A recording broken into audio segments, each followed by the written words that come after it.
Նորից բարև, սիրելի ժողովուրդ, ես առավոտյան արդեն եթերում եղա, մեկնաբանություններս արեցի, անցավ 6-7 ժամ եւ ահագին նոր փաստեր ի հայտ եկան եւ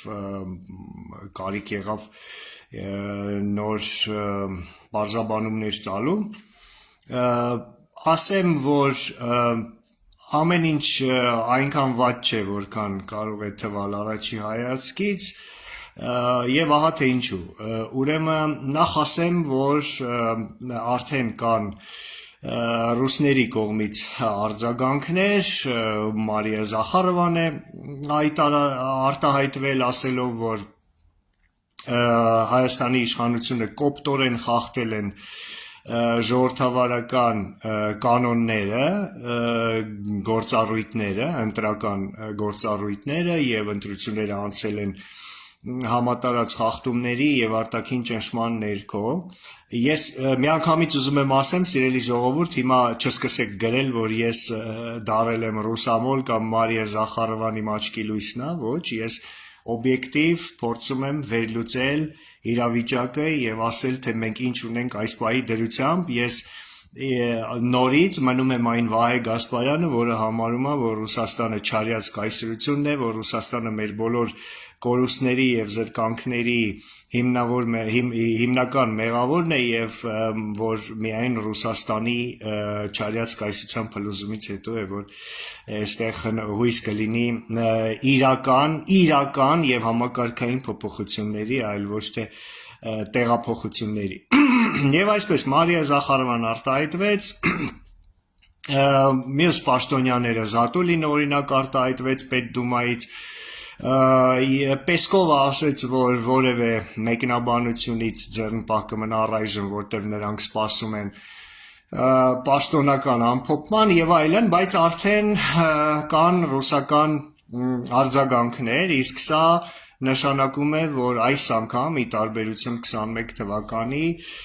Մոսկվան լուրջ է տրամադրված եւ ի տարբերություն նորից եմ կրկնում 21 թվականի, սա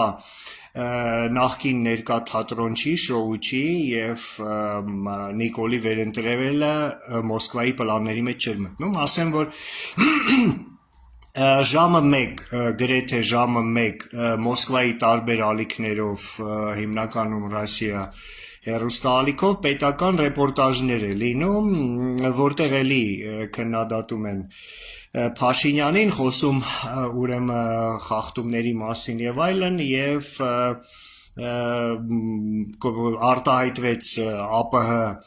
դիտորդներից մեկը, բառացի ասելով, որ ինքը շատ ու շատ ընտրությունների է մասնակցել նախկինում, բայց նման խայտառակ վիճակ չի եղել եւ այլն։ Այսինքն ռուսները կարծես արդեն սկսում են կարծիք հայտնել եւ իրենց դիրքորոշումը ճշտում են։ Սա մեկ, երկրորդը ԵԱՀԿ հայտարարությունը կար նախնական, որտեղ ասվում է, որ նախընտրական փուլում եղել են ճնշումներ ընդդիմադիր ուժերի վրա, իսկ ԵԱՀԿ-ն արևմտյան կառույց է, հետևաբար նաև արևմուտքի վերաբերմունքը միանշանակ չի, առ այս պահը Փաշինյանին շնորհավորել է միայն Մակրոնն ու Ֆոն դեր Լայենը, մենք չունենք պաշտոնական արձագանք ոչ Ամերիկայի Միացյալ Նահանգներից, ոչ Գերմանիայից, Բրիտանիայից եւ այլն։ Հետաքրքիր է, որ ռուսական ռեպորտաժներից մեկի ժամանակ հայ վերլուծաբանը հարցազրույց տալով ռուսական ալիքին հետաքրքիր մի տղա ասեց, որ Վրաստանի արձագանքն է շատ հետաքրքիր, ասեց վրացի վարչապետը Կոբախիձեն շտապեց շնորհավորել Փաշինյանին նույնիսկ նրա հաղթանակը հայտարարելուց առաջ, այսինքն շնորհավորեց Փաշինյանին միջև Փաշինյանի ասուլիսը, բայց հետո ասեց առավոտյան կողմ հենց այդ նույն Վրաստանի խորհրդարանի նախագահը խոսեց Հայաստանում ընտրությունների ժամանակ կեղծիքների մասին, այսինքն Վրաստանի իշխանության տարբեր թևեր հակասական հայտարարություններ են արել, սա հետաքրքիր է, սա կարող է նշանակել, որ Կոբախիձեի շնորհավորական ուղերձից հետո Իվանիշվիլին Կրեմլից ինչ որ հաթաթա է ստացել, այսպես ասենք, ժողովրդական լեզվով, ինչևից է, սա ենթադրում եմ, բայց սա հետաքրքիր փաստ էր։ Այդ նույն վերլուծաբանը ասաց, որ Փաշինյանը եւ ռուս վերլուծաբանները եւս ռուս լրագրողները վերլուծաբանները ասում են, որ Փաշինյանի դիրքերը հիմա շատ ավելի թուլացան, քան 21-ի ընտրություններից հետո, աթոռների քանակը պակասեց, Փաշինյանը չունի արդեն սահմանադրական մեծամասնություն եւ նրա իշխանությունը արդեն կաղում է, որովհետեւ նրան դժվար կլինի չունենալով սահմանադրական մեծամասնություն, ուրեմն օրինակ վավերացնել խաղաղության պայմանագիրը, սահմանադրական փոփոխություններ անել կամ վավերացնել այդ նույն թրիփ համաձայնագիրը եւ ես նախկինում եւս ասել էի եւ առավոտյան ասեցի, որ սա մի միջանկյալ իրավիճակ է, երբ որ ոչ ենկոմ ոչ էսկոմ վիճակ է եւ այս խորհրդարան այս կառուցվածքով կարծես ձեռ չի տա ոչ արևմուտքին, որովհետև խորհրդարանում ուժեղացան պրոռուսական ուժերի դիրքերը, ոչ էլ Ռուսաստանին, որովհետև Ռուսաստանի սրտով չէր Փաշինյանի հաղթանակը։ Եվ սա նշանակում է, որ ես ճիշտ էի կանխատեսում, երբ ասում էի, որ այս խորհրդարանը չծնված արդեն դատապարտված կլինի եւ նման կլինի ծանր սրտի արատով ծնված երեխային։ Ես կրկնում եմ եւ այսօր ռուսական հեռուստաալիքներով հնչեց, որ Ռուսաստանը կհստակեցնի իր դիրքորոշումը կախված նրանից, թե ինչ կոնկրետ քայլեր կձեռնարկի Նիկոլ Փաշինյանը, կոնկրետ քայլեր, այսինքն ռուսները արդեն ուղիղ ակնարկեցին, որ այլևս մենք դատելու ենք ոչ թե խոսքերը, այլ գործերը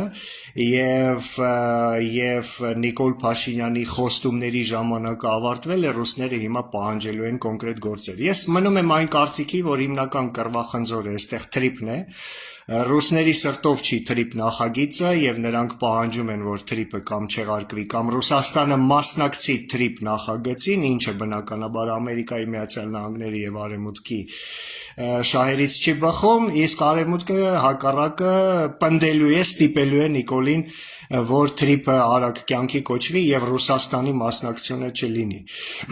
Հետևաբար բոլոր կողմերի կողմից լինելու է ճնշում, պահանջելու են կոնկրետ արդեն քայլեր Փաշինյանից եւ ես առավոտյան եւս ասեցի, որ սա Արևմուտքի կողմից ավանս էր, կանխավճար էր, որից հետո նրանք արդեն պահանջելու են կոնկրետ գործեր։ Նույնը անելու է Ռուսաստանը, այնպես որ Փաշինյանին չեմ նախանձում, առավել եւս, եթե հաշվի առնենք, որ շատ հնարավոր է, որ ընդդիմությունը դիմի կոնկրետ քայլերի, բողոքարկելով ընտրության արդյունքները, միգուցե նաև ինչ-որ փողոցային գործընթացներ գեներացնելով եւ եթե հաշվի առնենք նաև այն, որ եկող շաբաթներին եւ ամիսներին աշխարհաքաղաքական մեծ փոփոխություններ կարող են տեղի ունենալ, առաջին հերթին Կրեմլի ներսում եւ Իրանի հետ կապված եւ ես մնում եմ իմ այն մտքին, որ ամեն ինչ դեռ ավարտված չէ, ամեն ինչ հակառակը դեռ նոր է սկսվում եւ վերջնականապես ամեն ինչ կորոշվի, կվճռվի, կհստակեցվի միայն ու միայն պուտինյան չեկիստական ռեժիմի տապալումից հետո, որը արդեն շատ մոտ է, համբերատար սպասում ենք այդ բաղձալի պահին, երբ որ մենք սիրելի ժողովուրդ ձեր հետ միասին մեր քայլը անելով ես վստահ եմ Արևմուտքի աջակցությամբ, որտեղ այդ ժամանակ արդեն ռուսական վտանգը չեզոքացված կլինի, ռուսաստանական վտանգը պարզապես արդեն գոյություն չի ունենա եւ Արևմուտքը կաշկանդված չի լինի այդ հանգամանքով եւ հետեւաբար մենք հնարավորություն կունենանք լուծել վերջապես Հայաստանի նորմալ, իրական ազգային եւ իրական ժողովրդավարական իշխանության խնդիրը պահանջելով նոր արդար թափանցիկ ընտրություններ արդեն արևմտյան կառույցների խիստ վերահսկողության ներքո